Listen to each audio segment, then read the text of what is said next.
દોસ્તો, શું તમને પણ મોઢામાં વારંવાર ચાંદા પડે છે? વળના પાનના પાણીના કોગળા કરવાના ફાયદા અને સાચી રીત આયુર્વેદિક ડૉક્ટર પાસેથી જાણો. વળના પાંદડાને પાણીમાં ઉકાળીને કોગળા કરવામાં આવે તો મોઢાના ચાંદાને સરળતાથી નિયંત્રિત કરી શકાય છે. આયુર્વેદિક ડૉક્ટર પાસેથી જાણીએ કે આ ચાંદા પાછળનું અસલી કારણ અને વળના પાનનો ઉપયોગ કરવાની યોગ્ય અને સલામત રીત શું છે. મોઢાના ચાંદા અને જીભ પરનું સફેદ સ્તર ખાવા પીવામાં અગવડતા પેદા કરે છે. આ સિવાય તે તમારા નબળા પાચન અને ખરાબ ઓરલ હેલ્થ તરફ પણ નિર્દેશ કરે છે. મોઢાના અલ્સર માટે ઘણા કારણો જવાબદાર હોઈ શકે છે, જેમ કે પેટ અથવા પાચનતંત્રમાં ગડબડી, શરીરમાં વધુ પડતી ગરમી અથવા પિત્તમાં વધારો, વિટામિન B12, આયર્ન અથવા ફોલિક એસિડનો અભાવ.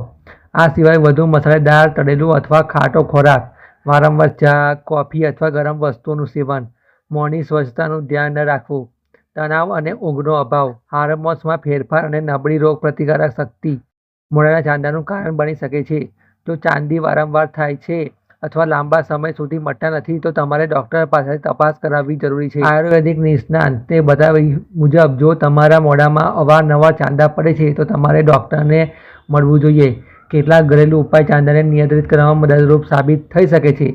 આયુર્વેદમાં વડના ઝાડને અક્ષયવટ કહેવામાં આવે છે. તેના પાંદડામાં એન્ટીબેક્ટેરિયલ અને હીલિંગ ગુણો હોય છે, જે ચાંદા અને જીભની સફેદ પરતને કંટ્રોલ કરે છે. જો આ પાંદડાને પાણીમાં ઉકાળીને કોગળા કરવામાં આવે તો ચાંદાને સરળતાથી નિયંત્રિત કરી શકાય છે. આ ચાંદા પાછળનું અસલી કારણ અને વડના પાનનો ઉપયોગ કરવાની યોગ્ય અને સલામત રીત શું છે?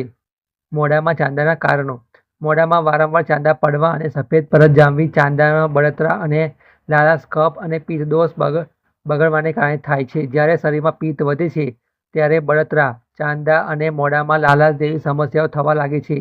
તે જ સમયે જ્યારે કફ વધે છે, ત્યારે જીભ પર સફેદ સ્તર જમવા લાગે છે. આ સ્થિતિ પાચનની ગડબડી અને શરીરમાં ટોક્સિન વધારવાની નિશાની હોઈ શકે છે. આયુર્વેદિક ઉપચારો. ચાંદાની સારવાર કેવી રીતે કરવી? નિષ્ણાતોના જણાવ્યા અનુસાર, ચાંદાની સમસ્યાથી રાહત મેળવવા માટે તમને વડના પાનને પાણીમાં ઉકાળીને કોગળા કરવાથી ફાયદો થશે. આ ઉપાય મોઢાના ચાંદાને ઘટાડવામાં મદદ કરે છે અને જીભ પરના સફેદ સ્તરને સાફ કરવામાં પણ અસરકારક માનવામાં આવે છે. વડના પાંદડામાં હાજર ગુણો મોઢાની બળતરા અને બેક્ટેરિયાને ઘટાડવામાં મદદરૂપ થાય છે. આયુર્વેદમાં વડના ઝાડના પાંદડાને ઔષધીય ગુણોથી ભરપૂર માનવામાં આવે છે. તેની તાસીર ઠંડી હોય છે, જે મોઢાના અલ્સરને દૂર કરવામાં મદદ કરે છે. વડના પાનનું પાણી કેવી રીતે બનાવવું? લગભગ અડધો લિટર પાણી લો અને તેમાં 2-3 વડના પાન ઉમેરો. પાંદડાને હળવા હાથે તોડી નાખો અને તેને પાણીમાં ઉકાળો. જ્યારે પાણી અડધું રહી જાય ત્યારે તેને ગાળી લો. આ પાણીથી કોગળા કરવાથી તમને ફાયદો થશે. કેટલા દિવસ કરવા?